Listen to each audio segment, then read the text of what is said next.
Hola mis hermanos, ¿cómo están? Espero que todos se encuentren bien. Vamos a prepararnos lo que sería nuestra sección del estudio del libro de congregación. Así que en esta sección vamos a analizar el tema hombres comunes y con poca educación. Vamos a analizar los párrafos del 1 al 8 y empezamos entonces con la lectura del párrafo número 1 y 2. Y la pregunta que tenemos es, ¿qué milagro hicieron Pedro y Juan al acercarse a la puerta del templo? El sol de media tarde brillaba sobre un mar de gente. Tanto los fieles del judaísmo como los discípulos de Cristo llegan al recinto del templo. Ya casi es la hora de la oración. Entre la multitud, Pedro y Juan se abren paso hacia la puerta hermosa, una entrada del templo. Al ruido de las voces y el oír y venir de la gente es intenso, pero no consiguen apagar la voz de un mendigo de mediana edad, lisiado de nacimiento, que está allí pidiendo limosna. Al acercarse a los dos apóstoles, aquel hombre empieza a suplicarles que le den dinero, y cuando se detienen a su lado piensan que le van a dar algo. Sin embargo, Pedro le dice: no tengo plata ni oro, pero te doy lo que tengo. En el nombre de Jesucristo el Nazareno, camina.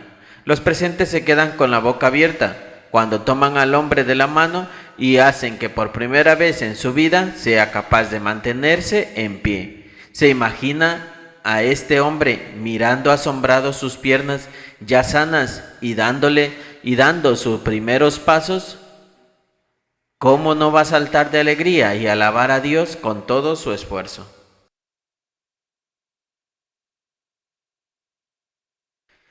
Respuesta entonces a la pregunta número 1, ¿qué milagro hicieron Pedro y Juan al acercarse a la puerta del templo?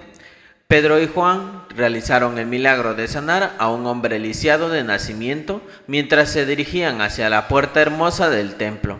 Encontraron a este hombre pidiendo limosna. En lugar de darle dinero, Pedro le ofreció algo más valioso, en el nombre de Jesucristo del Nazareno, la capacidad de caminar. Así el hombre fue sanado instantáneamente y pudo caminar por primera vez en su vida.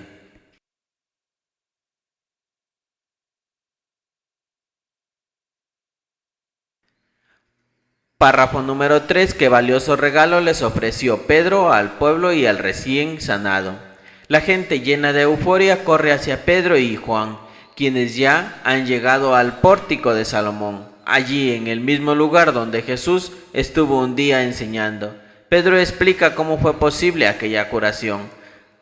Al pueblo y al hombre recién sanado le ofrece un regalo mucho más valioso que todo el oro y la plata del mundo y que cualquier curación física. Se trata de la oportunidad de arrepentirse, ser borrados los pecados y convertirse en seguidores de Jesucristo, a quien Jehová nombró agente principal de la vida.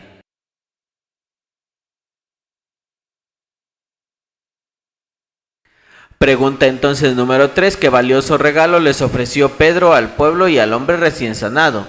Pedro ofreció al pueblo y al hombre recién sanado la oportunidad de arrepentirse, ver borrados los pecados y convertirse en seguidor de Jesucristo.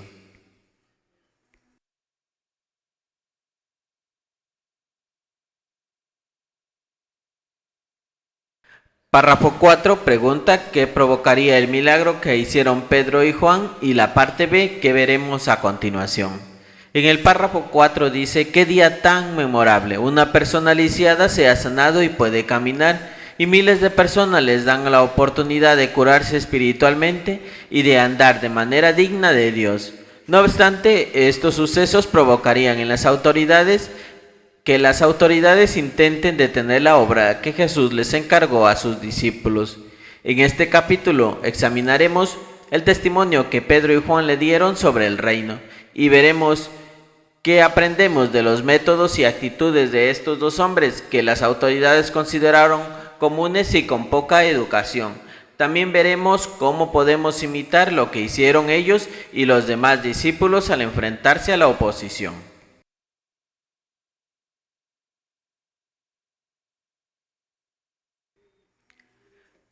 Pregunta 4 entonces, del literal A, ¿qué provocaría el milagro que hicieron Pedro y Juan?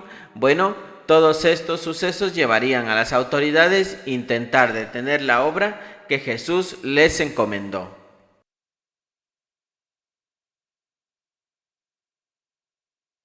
Y en la parte B, ¿qué veremos a continuación? Pues veremos el testimonio que lograron dar Pedro y Juan sobre el reino y qué podemos aprender de los métodos y actitudes que mostraron ante las autoridades.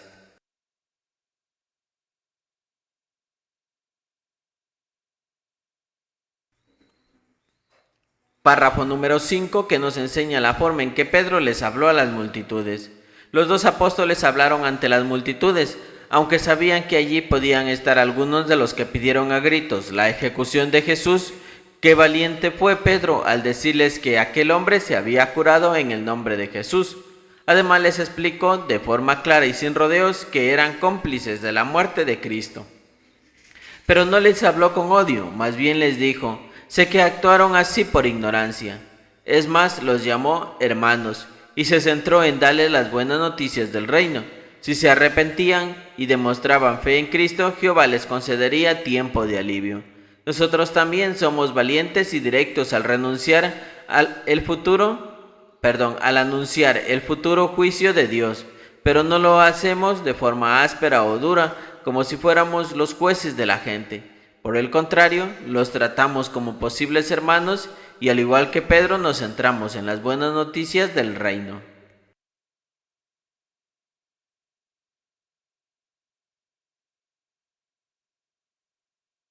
Pregunta entonces del párrafo 5 la pregunta, ¿qué nos enseña la forma en que Pedro les habló a las multitudes? Bueno, la forma en que Pedro les habló a las multitudes nos enseña su valentía y su habilidad para comunicar el mensaje de Dios de manera clara y directa, sin rodeos, a pesar de que sabían pues que algunos presentes habían pedido la ejecución de Jesús. Pedro no les odió, sino que les explicó de forma clara y sin rodeos que eran cómplices de la muerte de Cristo. Además les ofreció pues la oportunidad de arrepentirse y recibir el perdón de Dios.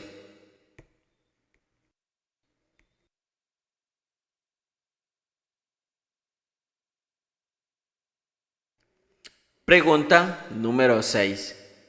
¿Cómo demostraron Pedro y Juan que eran humildes? Los apóstoles eran humildes, así que no querían reconocimiento por el milagro. Por eso Pedro les dijo: ¿qué nos miran como si hubiéramos hecho caminar a este hombre por nuestro propio poder o por nuestra devoción a Dios? Él y los demás apóstoles sabían que todo lo que habían logrado en su ministerio era gracias al poder de Dios, no al suyo. Así que humildemente les dieron todo el mérito a Jehová y a Jesús.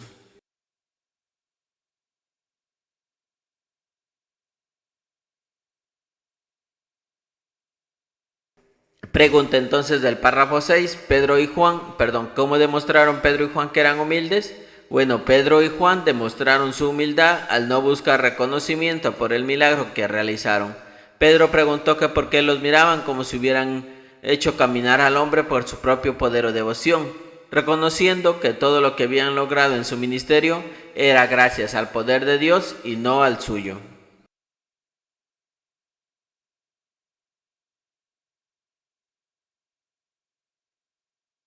Párrafos 7 y 8, ¿qué oportunidad les damos a las personas? Y la otra pregunta, ¿cómo se está cumpliendo la promesa de la restauración de todas las cosas? Los párrafos dicen: hoy también tenemos que ser humildes al predicar. Es cierto que el Espíritu ya no nos da poder para curar de forma milagrosa a las personas, pero sí hay algo que podemos hacer por ellos: ayudarles a tener fe en Dios y en Jesucristo. Y como Pedro, darles la oportunidad de recibir el perdón de los pecados y disfrutar de alivio que da Jehová. Todos los años cientos de miles aceptan esta invitación y se bautizan como discípulos de Cristo. El párrafo 8 dice: vivimos en una época en que Pedro mencionó los tiempos de restauración de todas las cosas. La restauración empezó en 1914 cuando Dios pues estableció su reino en los cielos, tal como había anunciado por boca de los santos profetas de la antigüedad. Y poco después, pues Jesús comenzó a encargarse de que se restauraría la adoración pura en la tierra. Entonces, millones de cristianos han aceptado ser siervos de Jehová o del reino y ahora forman parte del paraíso, de un paraíso espiritual. Se han quitado la vieja personalidad que va corrompiéndose y se han puesto la nueva personalidad que fue creada según la voluntad de Dios.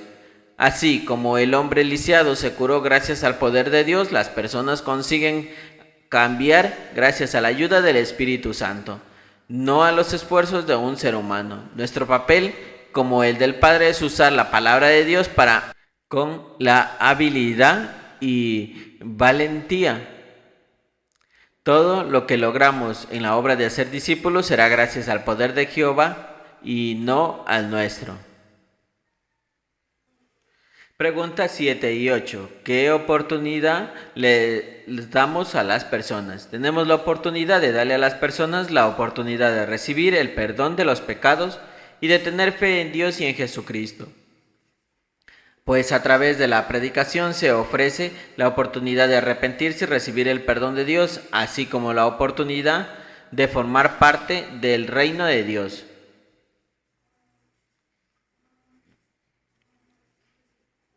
Y en la parte B, cómo se está cumpliendo la promesa de la restauración de todas las cosas.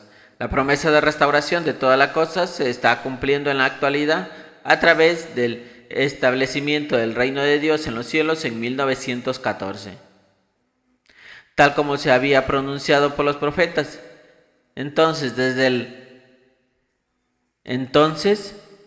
desde ese tiempo, pues Jesús comenzó a encargarse de que la restauración de que se restaurara a la adoración pura en la tierra, y así millones de cristianos han aceptado ser siervos del reino. Ahora forman parte de un paraíso espiritual. Las personas pueden cambiar gracias a la ayuda del Espíritu Santo, y nuestro papel como seguidores del reino es usar con habilidad la palabra de Dios y con valentía para hacer discípulos.